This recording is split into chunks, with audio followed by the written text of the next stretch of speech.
I stood in a room full of powerful people as a governor's son shoved me against a wall. Nobody blinked. That was the day I chose to destroy them all. My name is Marcus Sterling. I'm a forensic auditor, which is a fancy way of saying I follow money until it stops hiding, no matter how many walls somebody builds around it. 2 years ago, the money led me home to Chicago, straight into the middle of the biggest political scandal Illinois has seen in a generation. $100 million in stolen highway funds. 2 men who were sure nobody would ever trace it back to them. My father spent 30 years chasing men exactly like them and died 3 days after he finally found the file that would have taken one of them down. I found it instead. Before this was over, one of them put his hands on me in a bar 40 stories above Lake Michigan, in a room full of people who watched it happen and said nothing. Before this was over, I sat across a federal courtroom and made him listen to his own father's voice convict them both. I've spent most of my adult life reading other people's numbers so closely I could tell you what they were thinking when they wrote them. This time, the numbers were telling me something about my own life, too. And it took me a long time to actually listen to what that was. This is how I got there, and what it cost me on the way. I grew up on the South Side, in a 2-flat off Halstead Street, in a neighborhood that teaches you early that the people running this city and the people living in it aren't always working toward the same thing. My father, Daniel Sterling, spent almost 30 years as a state auditor for Illinois. If you know anything about Illinois politics, you already know that's basically a career spent shouting into a hurricane and hoping somebody eventually hears you. This state produces governors who end up in federal custody almost as often as they end up on the ballot again. It's a punchline everywhere else in the country. Around here, it's just a quiet, ongoing grief for the people who actually live with it. Our house sat 2 blocks from a park where the White Sox flags flew every summer. And most nights growing up, dinner came late because my father was still at his desk in the back room, a single lamp burning until well past when the rest of the block had gone dark. My mother worked the register at a hardware store on 79th Street for over 20 years, and between the two of them, we never had much extra, but we never went without either. What I remember most from those years isn't any single case my father worked. It's the sound of him at that desk. A specific rhythm of pages turning, a highlighter cap clicking on and off for hours at a stretch. I used to fall asleep to it some nights, half convinced as a kid that the sound itself was somehow keeping the house safe. My father wasn't rich. He drove the same beat-up Ford Taurus for over a decade, wore the same 3 suits on rotation, packed the same turkey sandwich every single day, and every night at the dinner table, he told my mother the same line, almost like a prayer. Someday, the numbers will catch up with them. I remember one night specifically. I couldn't have been older than 9. He sat me down at the kitchen table with a checkbook register, a pencil, and a stack of bank statements he'd brought home from the office by mistake. And he made me find every place the numbers didn't line up. It took me almost 2 hours. When I finally found the one transposed digit that had thrown off the whole page, he didn't say congratulations. He just nodded, once, like I'd passed something more important than a test. "That's it," he said. "That's the whole job." Somebody, somewhere, made a mistake or told a lie, and it's sitting right there waiting for somebody patient enough to find it. I didn't know then that he was talking about more than a checkbook. I know it now. He kept a second drawer in his desk at home, always locked, and my mother told me years later that she never once saw inside it while he was alive. After he died, we found it full of photocopied reports, decades of them, flagged and cross-referenced in his own handwriting, most of them tied to names that meant nothing to me at 24 and everything to me by the time I turned 34. Harrison Vance's name was in that drawer more than any other.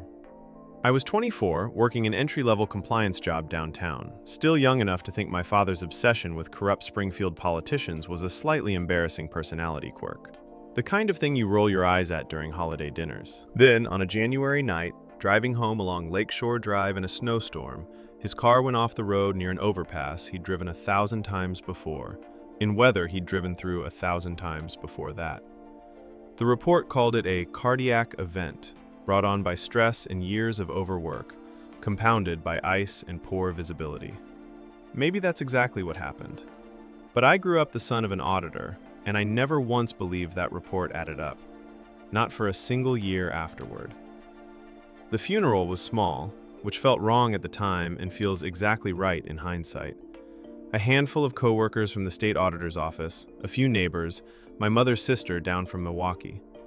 Nobody from Springfield sent so much as a card. I remember standing at the graveside in a suit that didn't quite fit, watching men my father had spent 30 years trying to hold accountable go on with their lives, less than 2 hours south of where we buried him, and thinking the whole arrangement felt like the least surprising injustice in a state built on them. My mother, Diane Sterling, didn't cry much at the funeral itself. She cried 3 weeks later, standing in the kitchen over a pot of coffee she'd forgotten she was making. And when I found her there, she just said, "He knew. I think he knew for years and never told me how bad it actually was." I didn't know what to say to that. I still don't, most days. 3 days before he died, my father told my mother he'd finally found the file he'd been chasing for the better part of a decade. One connected to a rising state senator with a talent for smiling at cameras and an even bigger talent for making inconvenient problems quietly disappear. His name was Harrison Vance. 10 years later, Harrison Vance wasn't a state senator anymore. He was the governor of Illinois, sitting comfortably in the governor's mansion in Springfield with a summer place up on the North Shore. His son, Julian Vance, was already being groomed as the next great hope of the family name. Tailored suits, a Mercedes that cost more than most people's houses, and the specific look of a man who'd never once in his life been told no and had it actually stick. After the funeral, I did something my younger self never would have predicted. I quit the compliance job. I went back to school, got my CPA, then a master's in forensic accounting, and spent the next several years working white-collar fraud cases for the SEC, learning exactly how men like Harrison Vance move money until it stops looking like theirs. My supervisor there, a sharp, no-nonsense woman named Patricia Alvarez, used to tell new hires the same thing their first week. Everybody thinks fraud is complicated. It's not. It's just patient. Your job is to be more patient than the lie. I believed her the day I closed my first real case, a mid-sized Chicago brokerage skimming client accounts through a fake compliance fee. Nothing close to the size of what came later, but it taught me the lesson that mattered. Nobody hides money well enough that a patient enough person can't find it. They just bet nobody stays patient long enough to look. I dated a woman named Sarah Whitfield for almost 3 years during that stretch. She taught second grade on the north side and was kinder to me than I probably deserved for most of it. The night she ended it, she didn't yell, didn't even really sound angry. She just said, "I can't keep competing with a dead man's unfinished business, Marcus. I don't think you even know you're doing it." She wasn't wrong. I let her go, because some part of me had already decided, long before I could say it out loud, that I wasn't available for anything else until this particular ledger got balanced. My mother worried about it more than once after that, usually over Sunday dinner, usually followed by a long silence neither of us knew how to fill. She'd already lost a husband to this exact obsession.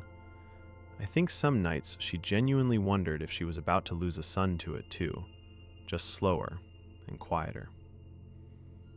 "You don't have to finish what killed him," she told me once. I didn't have a good answer for her then. I'm still not sure I have one now. So when a source inside the Illinois Department of Transportation reached out to me out of nowhere with a tip about a hole in the state's highway reconstruction budget, a hole with 9 zeros in it, I didn't need convincing. I already knew, deep in my gut, exactly whose fingerprints I was going to find underneath it. I'd been waiting 10 years for somebody to hand me a reason to go looking. Chicago in late autumn has a particular kind of gray to it. Low clouds off the lake, wind that finds every gap in your jacket, streetlights coming on at 4:30 in the afternoon like the city's already given up on the day. I remember that gray specifically because I was standing in the middle of it, waiting for a stranger to hand me a flash drive that might finally answer a question that had been sitting in my chest since I was 24. My source was a former IDOT contracts officer named Elena Cruz. She'd spent 6 years processing highway invoices before she got quietly pushed out for asking questions nobody wanted answered, and she'd agreed to hand me a flash drive. Not hard evidence exactly, more like a map. A list of shell companies she'd flagged internally before they cut her loose. We picked a public place on purpose, the MERIDIAN room, a rooftop lounge 40 stories up with floor-to-ceiling glass over Lake Michigan. $18 cocktails, a dress code, the kind of place where you're invisible as long as you're wearing a decent blazer and nursing something near the window. I got there 20 minutes early, a habit my father drilled into me. Know the room before the room knows you. And stood by the glass for a while, looking out at the water, black under a gray sky. For about 40 minutes it worked exactly like I planned. Then, Julian Vance walked in. I wasn't there for him. Didn't even know he'd be there. He was meeting a group of hedge fund guys for drinks, 3 whiskeys deep before 8 o'clock, wearing a watch that probably cost more than my father's entire pension combined. He had that particular walk certain men develop after a lifetime of nobody ever questioning where they're allowed to stand. I'd seen his face before, always a step behind his father at ribbon cuttings, always wearing the same practiced smile. In person it looked thinner, more like a setting than an expression. Somewhere between his second and third round, he noticed me. Not dressed like his crowd, not laughing at jokes nobody had told me. He said something to his friends, low enough I didn't catch it, and I caught the way all 4 of them turned to look at me at once. The specific way rich men look at something they've decided doesn't belong in their room. He walked over. "You lost?" he said. Not really a question. "Wrong floor," I said, and turned back toward the window, hoping that would be the end of it. It wasn't. "Funny," he said, glancing back at his friends. "Guy dressed like you usually doesn't make it past the elevator." One of them laughed before he'd even finished the sentence, the kind of laugh that comes standard when your bar tab depends on it. I let it go. Elena was 10 minutes out. I just needed to be nobody for 10 more minutes. "I asked you a question," he said, closer now. "And I answered it," I said. "We've never met." That's when he grabbed the collar of my jacket and shoved me into the glass wall behind me. The room went quiet. The specific kind of quiet where 40 strangers all decide at exactly the same second that they didn't see anything. My shoulder hit first, then the back of my head, and for one bright, ringing second, I genuinely thought the glass might actually go. It held. He straightened his jacket and leaned in close enough that I could smell the whiskey on him. "Watch yourself," he said. "This isn't your floor." Then he turned back to his friends like nothing had happened, already laughing again before I'd fully found my balance. Elena found me 8 minutes later, sitting back at the same table, jaw tight, hands steadier than I actually felt. "You're bleeding a little," she said, nodding toward the back of my head. She was right. Just a thin line above my collar, nothing that needed a hospital, just enough to remind me for the rest of the night that it had actually happened. "We can do this another time," she said, already reaching for her bag. "I can just leave it under the table and go." "No," I said. "Sit down." Whatever had just happened in that room, I wasn't walking out of it as the guy who got pushed around and quit. After she left, with the drive tucked inside her coat, I sat in my car in the parking garage for almost 20 minutes before I trusted my hands enough to drive. It wasn't the shove. I'd taken harder hits playing rec league hockey in my 20s. It was the quiet afterward, that whole room deciding all at once not to see it, that stayed with me the whole way home. I'd been shoved before. I'd been underestimated my entire career, and I'd learned to use it. But his father's name was on highway signs I'd driven past my whole life. His family had buried the report on my own father's death, and now his son had his hand on my collar in a room full of people who watched it happen and said nothing. Something about that exact moment took this case from professional to personal in about 4 seconds flat. He thought he was defending his floor. He had no idea he'd just handed me the last piece of motivation I needed. Elena Cruz met me 2 days later at a diner on Belmont Avenue, far enough from the loop that nobody who mattered would recognize either of us. She slid the flash drive across the table like it was a live grenade, and in a way, it was.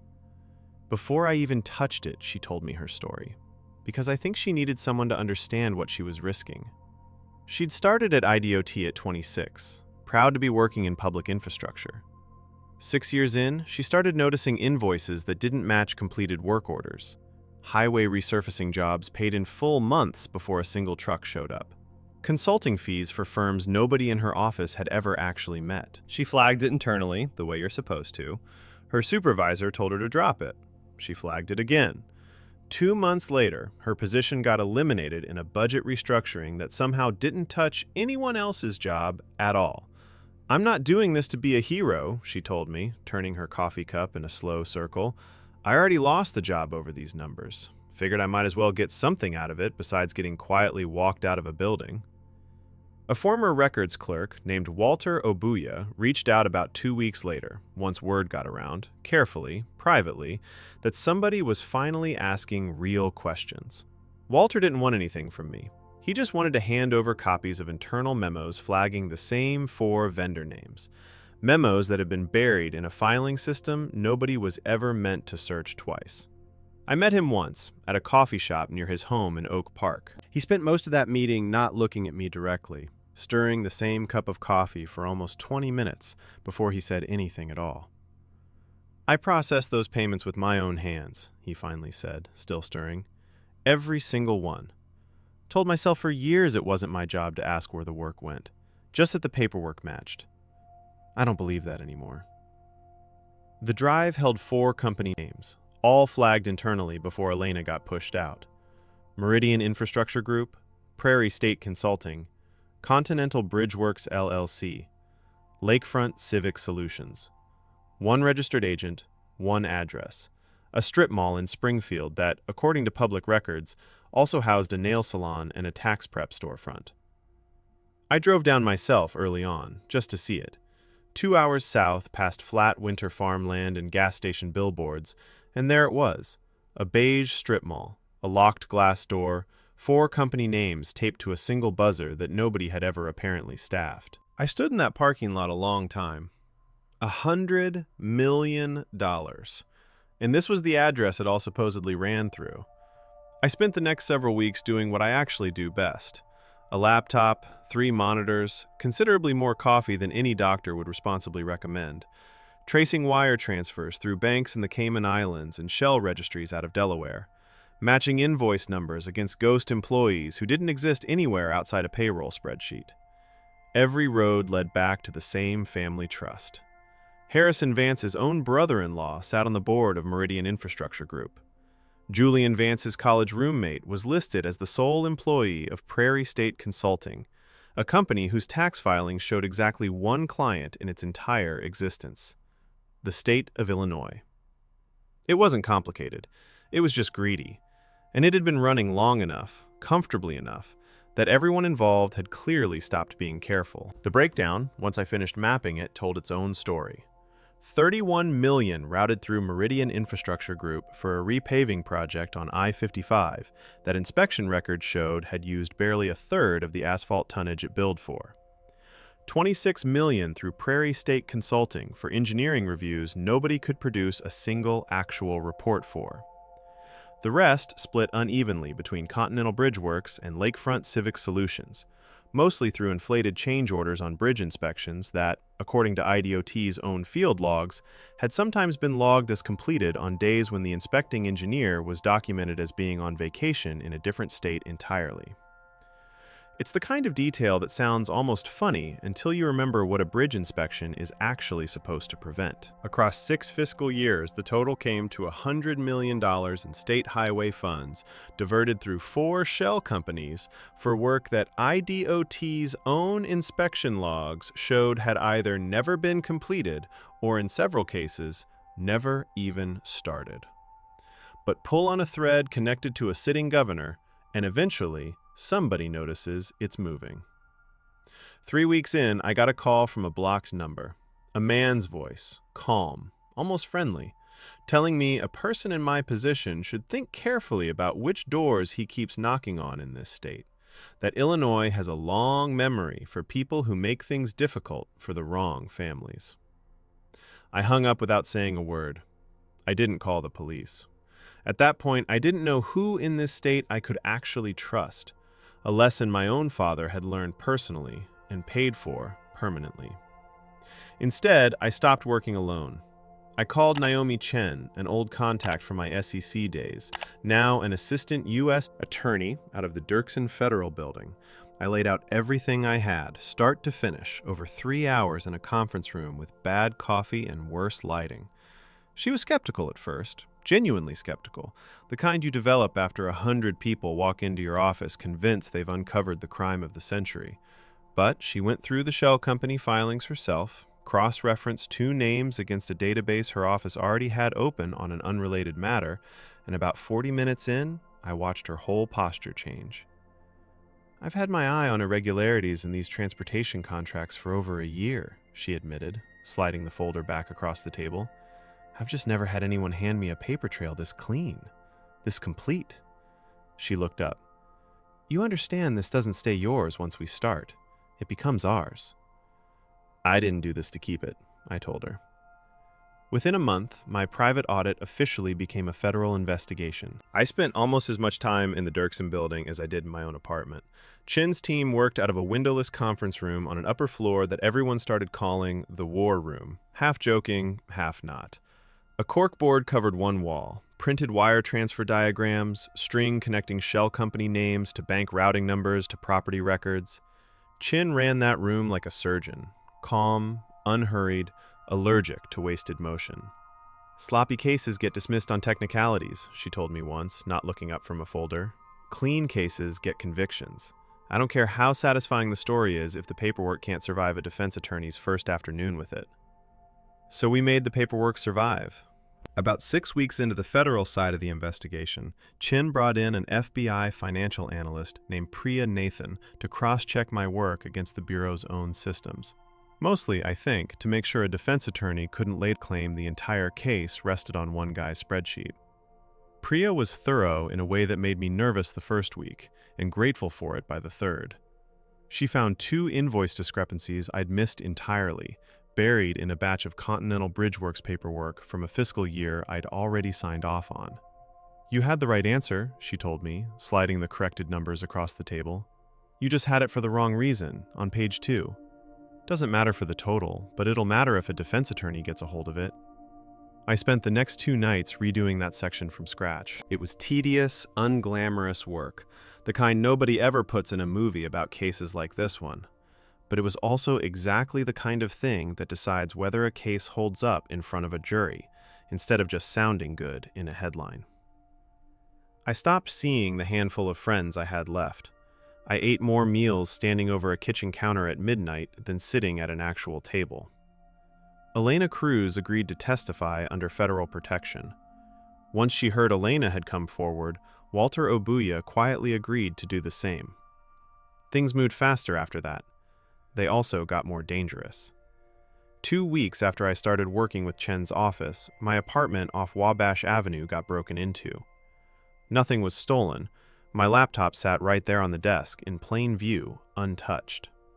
That told me everything I needed to know. This wasn't a robbery. It was a message. Somebody wanted me to understand they could get close enough to touch my things without ever getting caught doing it. A dark SUV started showing up across from my building at odd hours after that. I never got a plate number. I never needed one. I already knew whose message it was. Chen pulled me aside after that one, into a corner of the war room where the corkboard blocked us from the rest of the team. "I can get you a protection detail," she said. "I don't need it," I said. "That's not actually your call anymore, Marcus. You made this federal. Federal comes with rules." I turned her down anyway. Looking back, that was more stubbornness than strategy. A week later, walking back to my car after a late meeting with Chen's office, a sedan came around the corner too fast, close enough that I had to step back onto the curb, tires clipping the puddle beside me before it sped off down a one-way street. Maybe it was nothing. Chicago drivers aren't exactly famous for their patience. But I'd stopped believing in coincidences by then, so I called it in anyway, and Chen's office quietly put a patrol car on my block for the next several nights. No explanation given to my neighbors. None needed. A few days after that, Julian Vance called me directly. To this day, I don't know how he got my number. "Everybody's got a price, Sterling," he said, his voice doing that thing rich men's voices do when they're trying to sound relaxed and failing. He named a figure that would have paid off my mother's mortgage twice over, and offered it like he was doing me a favor. "The only number I'm interested in has 9 zeros in it," I said, "and it belongs to the state of Illinois, not to you." He laughed. It wasn't a real laugh. It was the sound of a man starting to feel something he genuinely wasn't used to feeling. I called my mother that same night, mostly just to hear her voice. I hadn't told her much about the case up to that point. Some habits from childhood die hard, and keeping her out of it had felt, for years, like the only way I knew how to protect her. She was quiet for a long moment after I finally told her some of it. "Your father would have wanted to be the one holding that evidence," she finally said. "Not you. Him." "I know," I said. "I'm sorry it's me instead." "Don't you dare be sorry," she said, and her voice cracked on the last word in a way I'd never heard from her before. "Don't you dare." Elena felt the pressure worse than I did in some ways, because unlike me, she still had family in this state. Her brother got a call at his own job from someone claiming to be running a background check tied to a loan he'd never applied for. It was a warning dressed up as paperwork, and she called me that night shaking, telling me she wasn't sure she could go through with the testimony anymore. I didn't try to talk her out of being scared. Her fear was completely rational. I just told her the truth, that federal protection existed for exactly this reason, that Chen's office would move her and her brother if it came to it, and that walking away now just meant the Vance family would keep doing this to the next person who found the same file. She stayed in. Elena and Walter met each other for the first time the week before the hearing, in the same windowless conference room where Chen's team had spent months building the case. I watched them shake hands like two people meeting at a funeral for someone they'd both loved differently. "I read your memos," Elena told him. "They're the reason this case exists as much as anything I brought in." Walter just nodded, like he didn't quite know what to do with that. Neither one of them had ever really been thanked for anything in this whole business, and I don't think either one of them entirely knew how to accept it, even from each other. Chen walked the evidence in front of a federal grand jury not long after. Weeks of testimony behind closed doors, subpoenaed bank records arriving in boxes instead of dramatic reveals, careful questions built to survive cross-examination instead of sound impressive in the moment. I wasn't allowed in that room, which frustrated me more than I expected given how much of my own life this case had already consumed.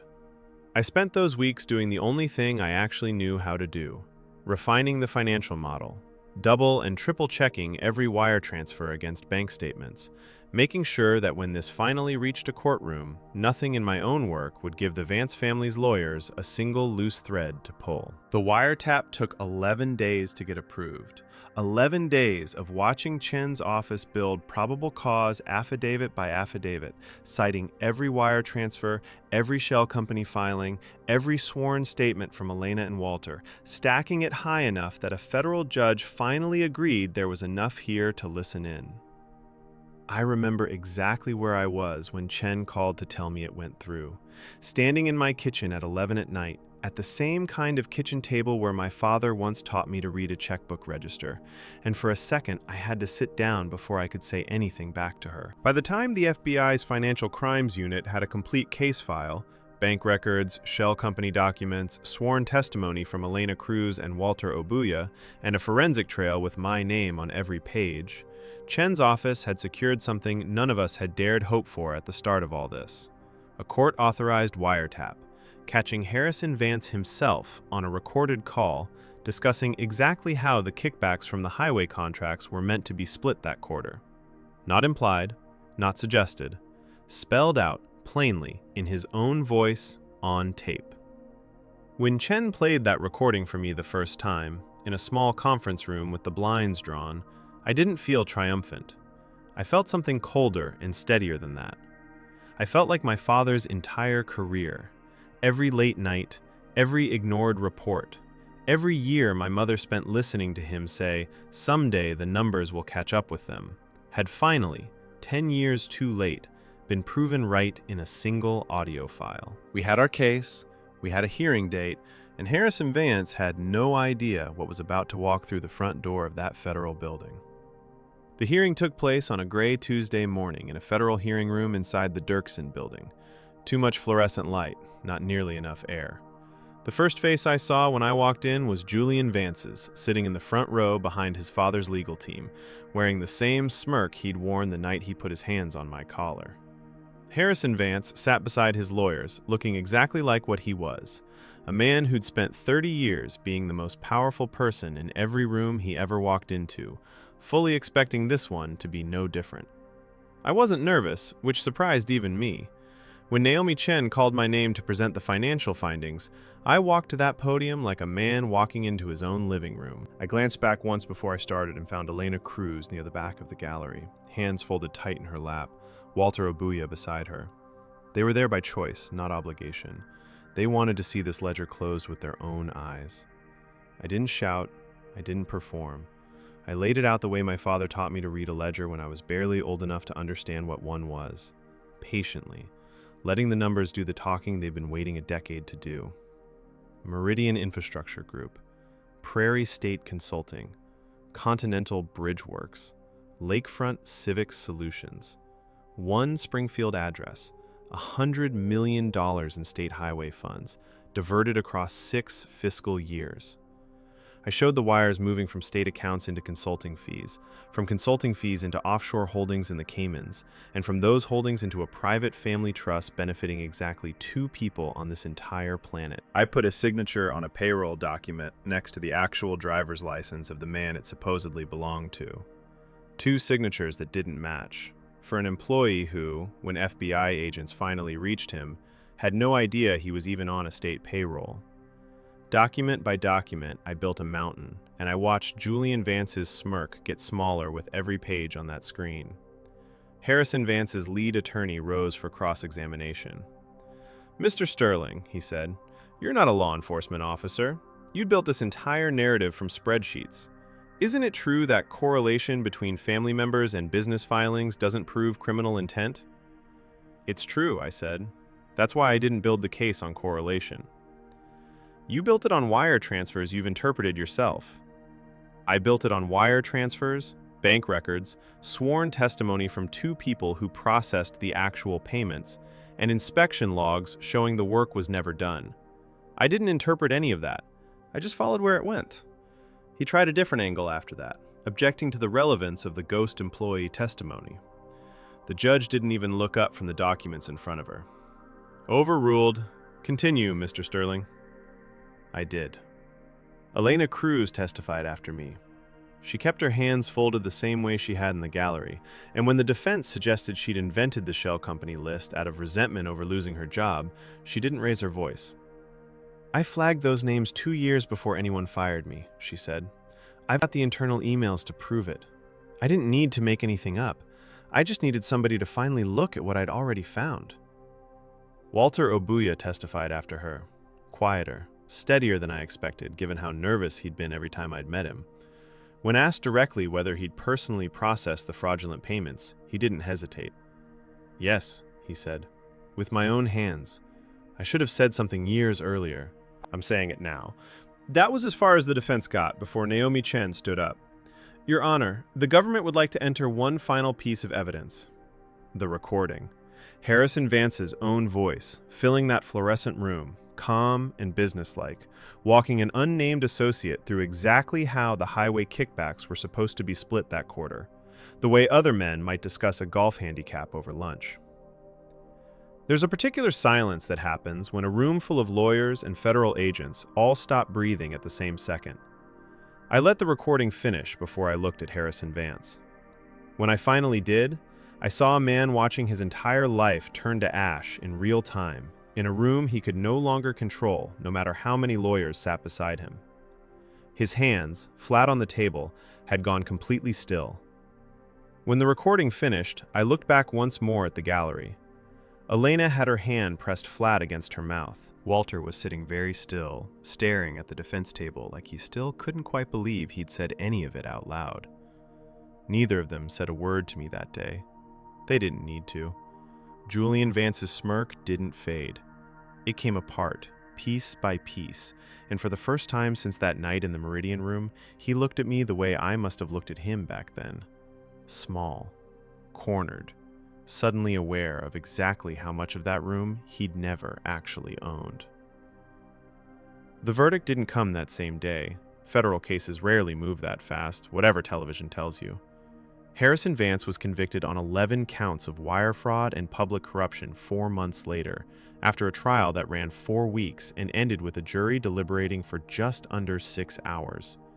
Julian Vance took a plea on a lesser set of charges rather than risk trial alongside his father, a decision his own attorney reportedly pushed hard for once the recording became public record. Harrison Vance was sentenced to 14 years in federal prison. Julian got 18 months and a felony record that will follow him for the rest of his life, regardless of how many conspiracy theories he tells people at parties about how it all really happened. Harrison Vance was in handcuffs before he made it out of the federal building. I let myself enjoy that more than I probably should have. The governor's mansion in Springfield was empty of Vance family belongings within 48 hours. That's roughly how long it takes for a political empire to collapse once its central accounts get frozen by a federal court order. The press descended almost immediately.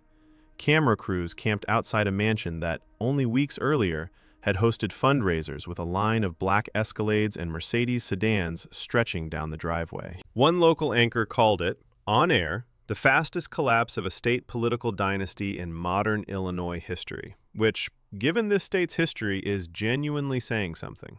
Editorial pages that had spent years cautiously praising Harrison Vance's infrastructure record ran corrections within days.